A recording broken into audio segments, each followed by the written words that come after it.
A few weeks ago, Elfie, one of our members from Band Bridge, gave me a page from his daily devotions that referred to what I think is sometimes called the land-filled orchestra of Paraguay. In fact, Wendy just told me this week that there was a small video shared recently on our Drumore Women's League WhatsApp group referring to the same orchestra. The orchestra consists of young people from the town of Cateura who play orchestral instruments made from landfill waste. They play violins that are made from discarded baking trays, cellos from oil barrels, a guitar made from biscuit tins, trumpets and saxophones made from discarded drain pipes, and a drum made from a discarded X-ray plate. The little town called Cateura was one that grew up around a landfill site where many of its residents make a living scrounging around the discarded waste. And in this poverty-stricken place, the lives of some of its children and teenagers are being transformed as they learn to play music on these instruments made from other people's waste. Now, it's always intrigued me reading John's version of the feeding of the 5,000. Jesus has worked a miracle and fed 5,000 people with 5 barley loaves and 2 small fish. And he instructs his disciples to gather the pieces that are left over so that nothing will be wasted. Let nothing go to waste, he says. Why bother? One might ask. If you have the ability to produce food seemingly out of thin air, why not let the leftovers go to waste? Is that not the problem today of perhaps having too much money sometimes? When we have money to burn, as it is sometimes said, then waste seemingly becomes okay. It's not going to affect the bank balance, so it really doesn't matter if we waste some of it, we say to ourselves. But what if Christians in the past 100 years had taken this verse from John's Gospel seriously? Would we perhaps be living in a different kind of world where there isn't as much waste around? Would Christians perhaps have set an example that may have had an impact on the rest of society, that wasting resources, food, anything, is not okay? But Jesus says to his disciples, gather the pieces that are left over, so that nothing will be wasted. It reminds me of a little Zen story called A Drop of Water. A Zen master named Gisan asked a young student to bring him a pail of water to cool his bath. The student brought the water, and after cooling the bath, threw on the ground the little that was left. "You dunce," the master scolded him. "Why didn't you give the rest of the water to the plants? What right have you to waste even a drop of water in this temple?" And the young student attained Zen in that instant, and he changed his name to Tekisui, which means a drop of water. Now, like some of the parables of Jesus, this story uses hyperbole. But the point of the story is that spiritual maturity necessarily expresses itself in a deep, deep care and respect for every aspect of life, and is unable to treat anything with carelessness, not even a drop of water. In spiritual maturity, we come to see that everything in life is a gift, and so everything deserves our care and respect. In the 6th chapter of Gary Ferguson's 8 Master Lessons from Nature, he writes that we live on a planet with energy beyond measure. And yet he says, life doesn't waste a drop. And exploring this theme, Gary Ferguson examines the design of sloths, hummingbirds, and the homes of bees, and shows how energy efficient each of them are. For example, with sloths, hanging upside down significantly reduces energy consumption compared to what it would take if you were spending your whole day trying to balance on top of or in between the tree branches.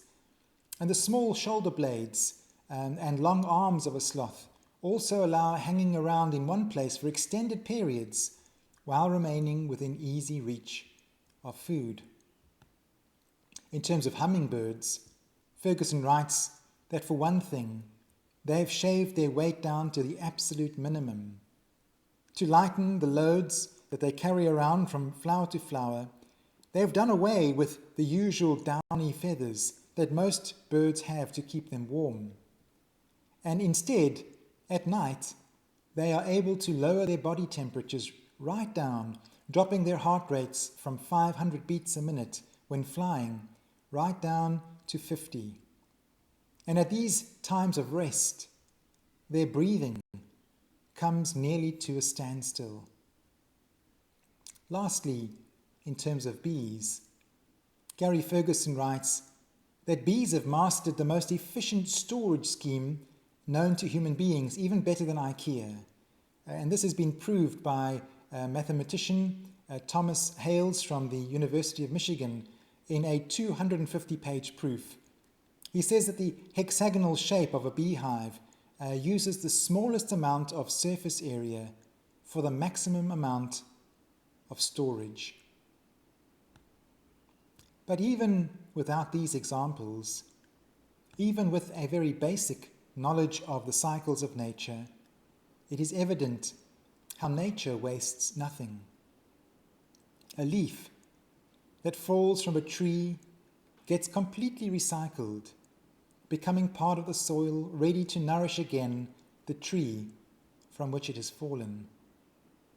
And water that falls from the clouds, watering plants and nourishing animals, inevitably ends up in rivers and oceans once again, only to be absorbed back into the atmosphere through evaporation, ready to start the whole cycle all over again.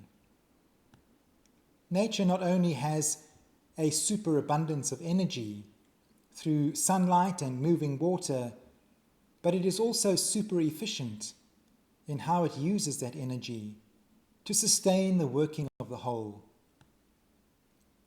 Now, human beings have not done so well on the efficiency front. We've only come to the party late in the game, but at least we're getting there. But it's not just our physical waste that we have not been so good at using efficiently through recycling.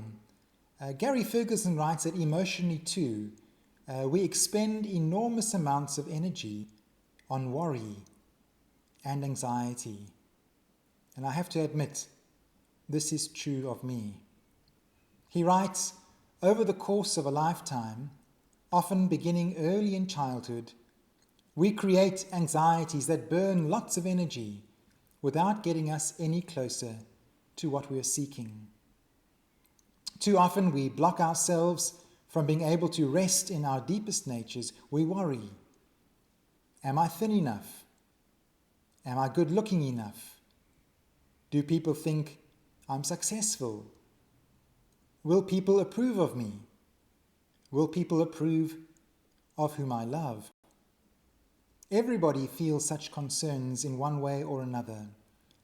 But by lingering too long in our ruminations and anxiety and worry, by giving it too much energy, we rob ourselves of our own agency, denying ourselves, our friends, our family, and the world at large the real gifts that we have to share and contribute with others and the world. Jesus gets to the heart of this waste of energy in the Sermon on the Mount. He says, who of you by worrying can add a single hour to his life? In fact, modern science will tell us that the opposite is true. Our worrying, our stress, anxiety are often the things that actually shorten our lives. But even here, Gary Ferguson tells us that nature can help us. Our research shows that time spent in nature, through what psychologists call soft fascination, is able to ease the mental fatigue we experience when worrying. It's also able to get our brains out of those cycles of endless mental ruminations or endless cyclical thinking, and thus able to provide us with what amounts to a mental and emotional reboot. And it doesn't take so long. We don't have to be in nature all that long to begin to feel the benefits. Is it any wonder that in the Gospels Jesus seems to spend an enormous amount of time in nature, in the wilderness? Do we need to hear Jesus' invitation to his disciples as a personal invitation to each one of us when he says in Mark 6 verse 31, "Come with me privately to a solitary place and let us rest for a while"? The Greek word for solitary or a solitary place is eremos, and its proper meaning refers to an uncultivated and an unpopulated place. Sounds a bit like nature. Another way of putting it might have been, "Come away with me to spend time in God's creation, where we can be mentally and emotionally recharged and rebooted." And as I say, it doesn't take very long. Even just 5 to 10 minutes can have a significant effect on our well-being. "Come away with me," says Jesus, "to a solitary place, uncultivated, unpopulated, and let us rest for a while." Amen.